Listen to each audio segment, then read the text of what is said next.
Americans eat black-eyed peas on New Year's Day.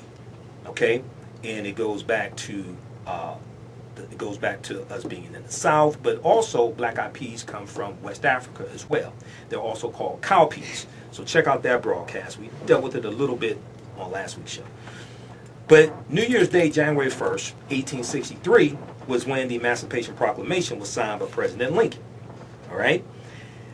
So History.com has this article, as well as EJI.org, Equal Justice Initiative, which is Brian Stevenson's organization.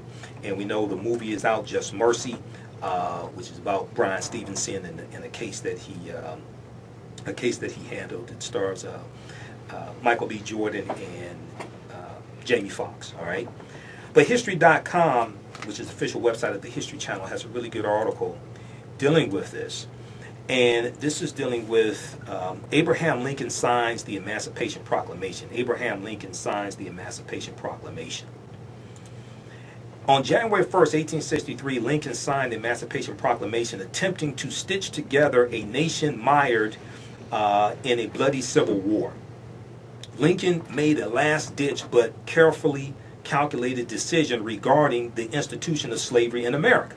Okay? Now, contrary to what they teach our children in school today, the Emancipation Proclamation did not free the enslaved Africans. Okay, I encourage people to go to archives.gov. Archives.gov is the official website of the National Archives. Search for Emancipation Proclamation. Or go to LOC.gov. LOC.gov is the Library of Congress. Okay, and when you read the Emancipation Proclamation, it has all these exceptions. Okay, it talks about how the slaves in the border states are not free. It only applied to the slaves in the states in rebellion, the Confederate territories. Okay, enslaved Africans in places like Missouri and Delaware, Kentucky, Maryland. Those were border states. They were still slaves. It only applied to the states in rebellion. It was a military strategy to bring the South back into the Union. The reason why the Civil War was fought, okay, when the Civil War starts, so it starts with South Carolina secedes from the Union December 20th, 1860, okay, and when Lincoln this is 6 weeks after Abraham Lincoln becomes president-elect. He becomes president-elect, I think it was November 6, 1860. He becomes president-elect of the newly formed Republican Party.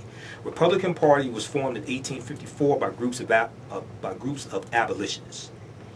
The Republican Party was formed as a backlash to the Kansas-Nebraska Act of 1854. The Kansas-Nebraska Act of 1854 dealt with letting the inhabitants, letting those who were going into the Western territories determine whether or not they wanted to have slavery in the Western territories, as opposed to it being dictated to them by the federal government.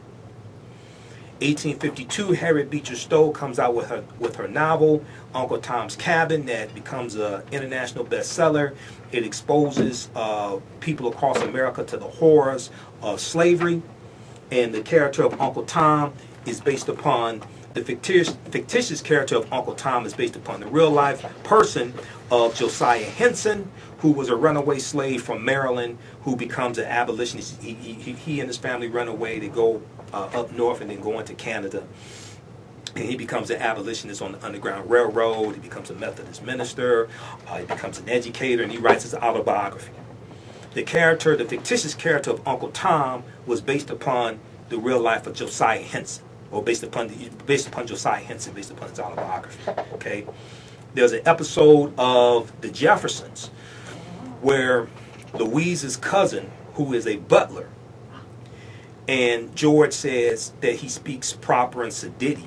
He comes to visit, and George calls him, or actually Lionel calls him an Uncle Tom. George calls him an Uncle Tom also. And he schools them on who the real Uncle Tom was. He talks about Josiah Henson. All right? That's just a little background information. Because a lot of these TV shows, they drop some history in there also. You may not pick up on it. You know, there's an early episode of Good Times. It was actually, I think it was episode 2, Black Jesus. And it's before 76. And Michael talks about Black History Week, because it became a month in 1976. But he talks about, I think it was Muhammad Speaks, where they talked about the true color of Jesus. And J.J. paints Black Jesus, and they put up on the wall. And his mother, Florida Evans, played by Esther Rowe, fantastic actress. She is surprised to find out that in the Bible, it talks about Jesus having feet that were bronze and hair like wool. Now, she's been a Christian all her life, and she ain't noticed. So, I mean, you calling me to ask the question, what have you been studying, right? But all that's in that first episode. Like in the first few minutes of that episode, they're dropping this history. But anyway, so attempting to stitch together a nation mired in a bloody civil war, Abraham Lincoln made a last-ditch but carefully calculated decision regarding the institution of slavery in America. Now, keep in mind, Lincoln was not an abolitionist. I know people want to paint Lincoln as an abolitionist. He was not an abolitionist, because Lincoln was confused really what to do about slavery. He thought slavery was morally wrong, but he didn't know what to do about it. Abolitionists knew what to do about it. Abolitionists were fighting to end slavery. They were fighting to help enslaved Africans run away. They were fighting to end slavery. There's another article from History.com that people should read, and it deals with, I think it's 5 facts about Abraham Lincoln and slavery, something like that.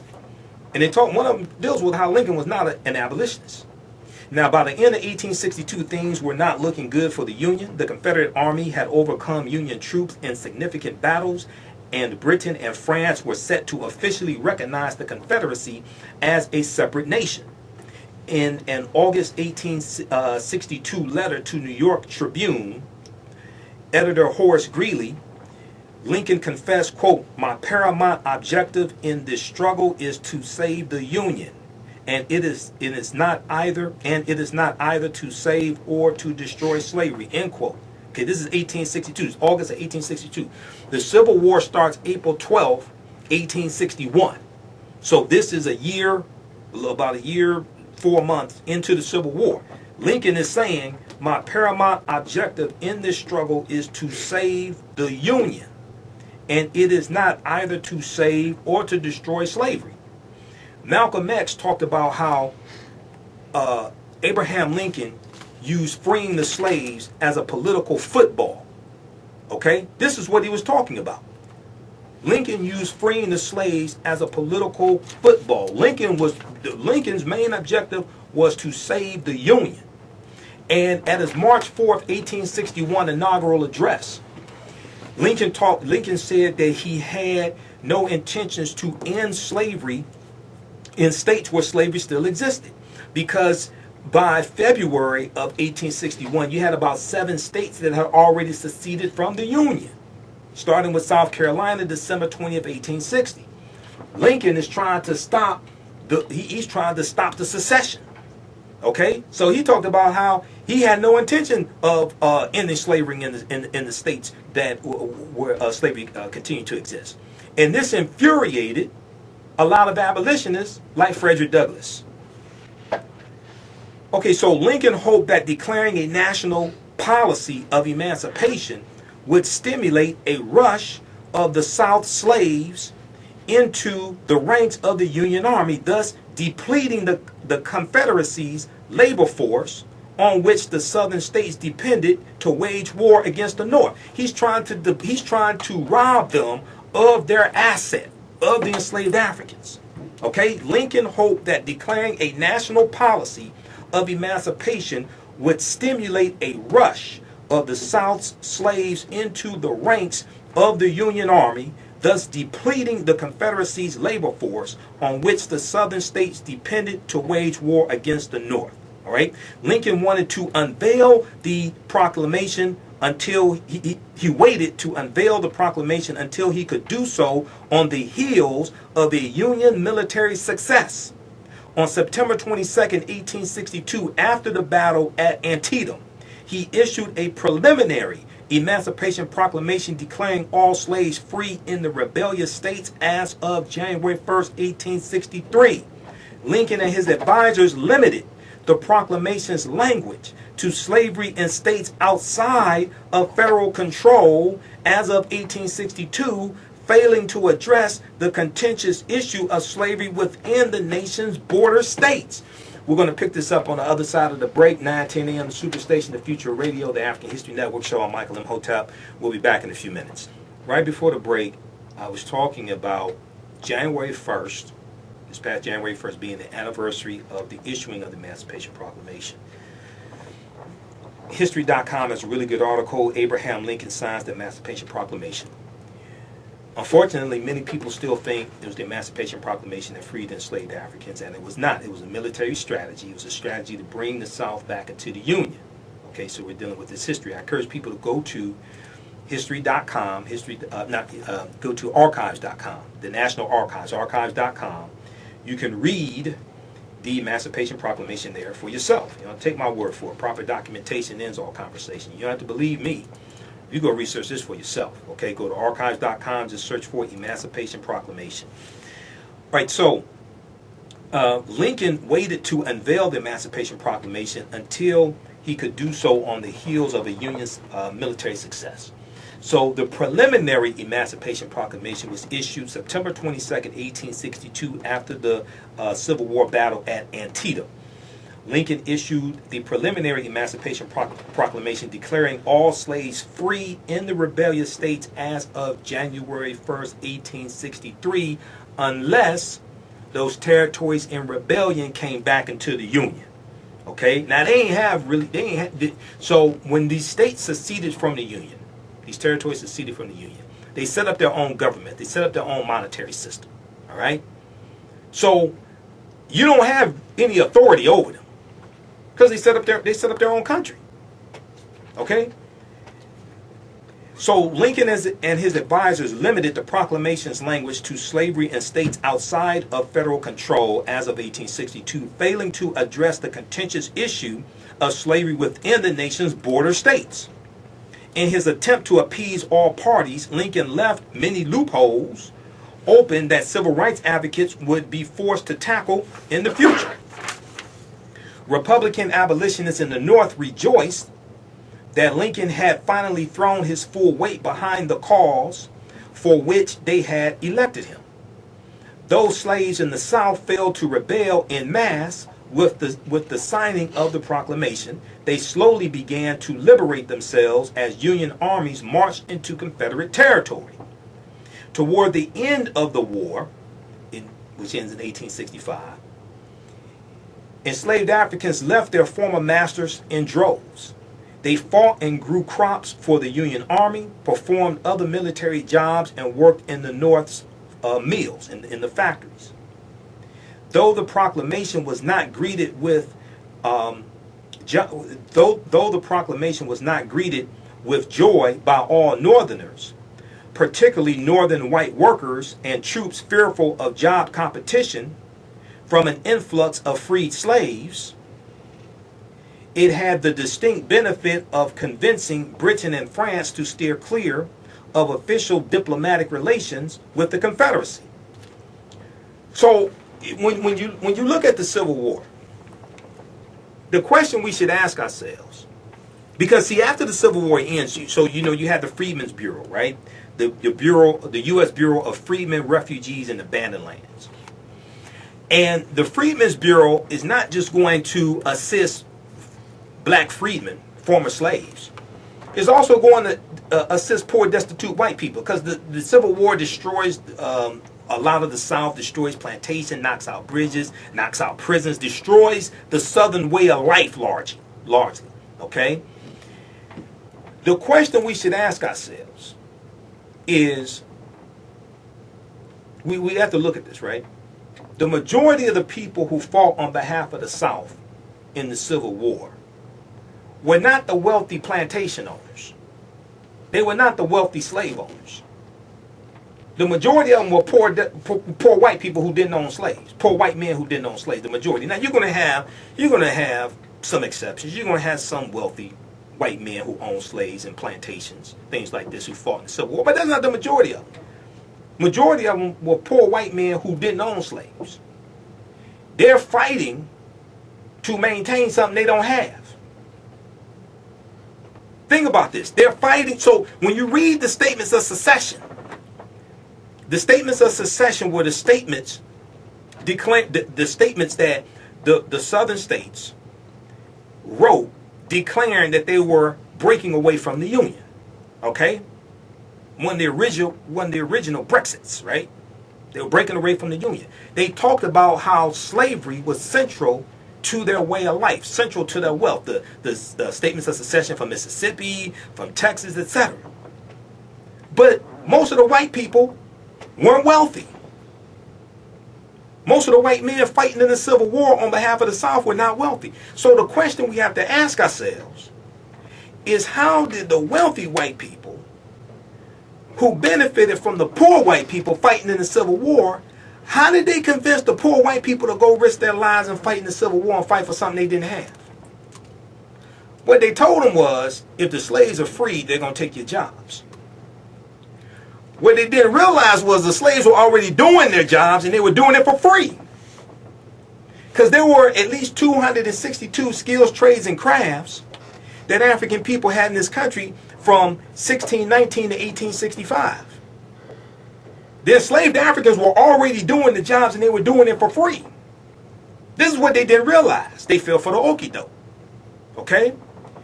The descendants of those same wealthy people are the same people who are saying that undocumented immigrants are taking jobs from people here in America, while the corporations continue to profit off of the labor of undocumented immigrants and continue to exploit their labor.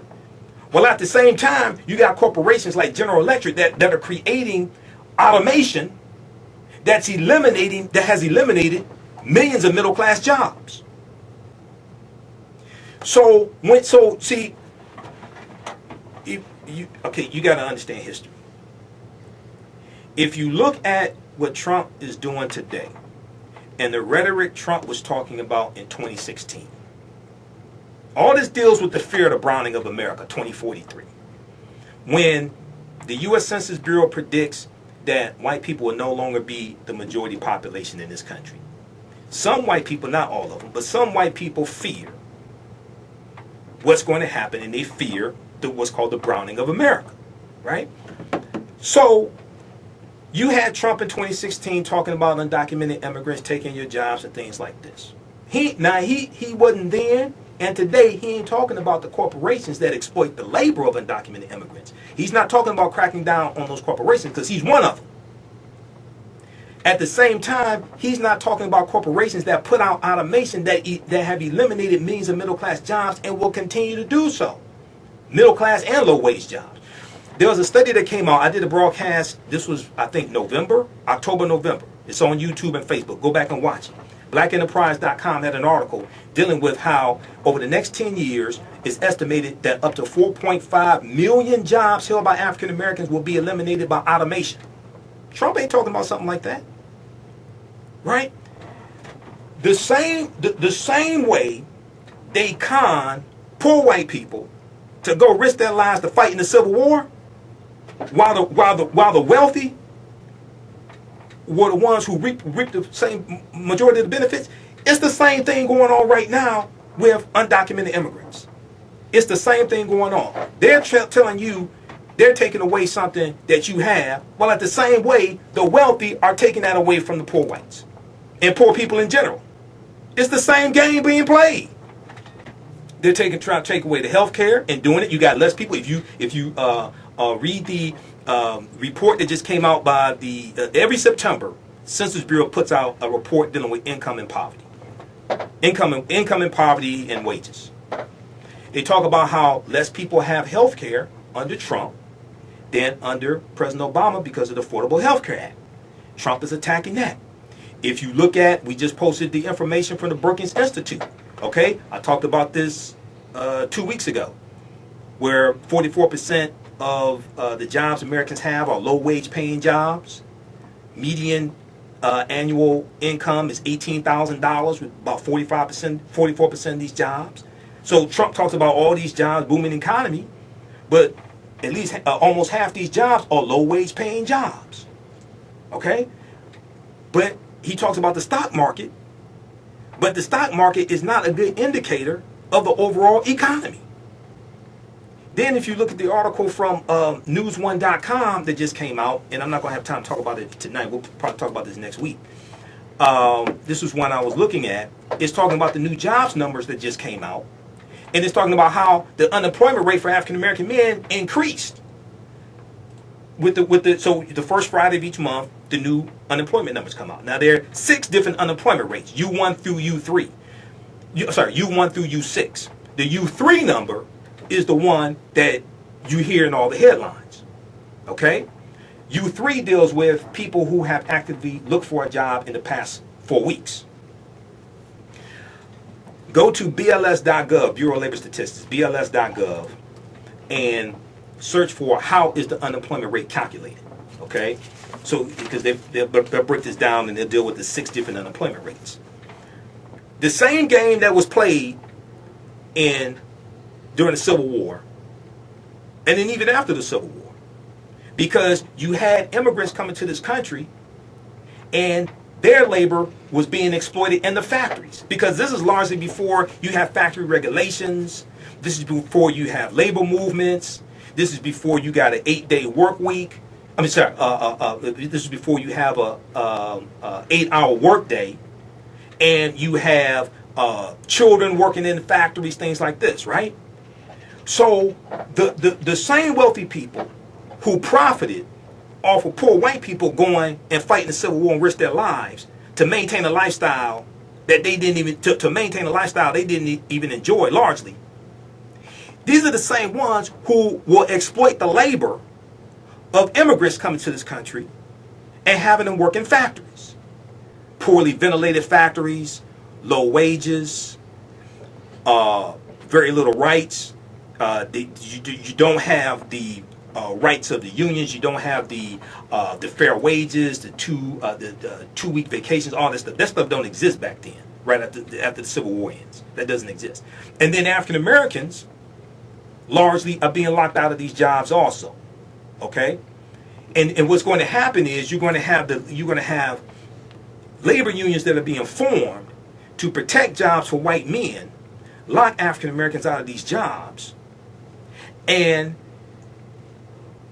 now that we can compete for these jobs, and we have been doing a lot of this work for years, because there were at least 262 skills, trades, and crafts that we had in this country from 1619 to 1865. The book, The Other Slaves. The Other Slaves by Ronald Lewis, and I forgot the other author's name. Okay, just Google The Other Slaves, artisans, craftsmen. They break this down. At the Charles H. Wright Museum of African American History, when you go through their main display and Still We Rise, and you go through the replica of the slave ship, and you come out on the other side, and they take you throughout history, throughout slavery. They have a big display on the wall showing all these skills, trades, and crafts. And I went through that display a few years ago, right? And there's a sign there that says you can't take pictures. So I went home, got a pen and pad, came back, and I spent an hour writing them down, and I numbered them. That's how I know they're 262, because they weren't numbered. So the same game that we see being played then, we see being played now, because it worked. And people still haven't figured this out. All right, so when we look at this here, Republican abolitionists in the North rejoice that Lincoln had finally thrown his full weight behind the cause for which they had elected him. Those slaves in the South failed to rebel en masse with the signing of the proclamation. They slowly began to liberate themselves as Union armies marched into Confederate territory. Toward the end of the war, slaves left their former masters in droves. They fought and grew crops for the Union Army, performed other military jobs, and worked in the northern mills. This is creating competition for jobs, working in the northern mills. Though the proclamation was not greeted with joy by all northerners, particularly northern white workers and troops, fearful of job competition from an influx of freed slaves, it had the distinct benefit of convincing Britain and France to steer clear of official diplomatic relations with the Confederacy. So what's going to happen after the Civil War ends, this is where you have a lot of large labor unions. The National Labor Union, okay, which is founded about 1866, and the American Federation of Labor, things like this.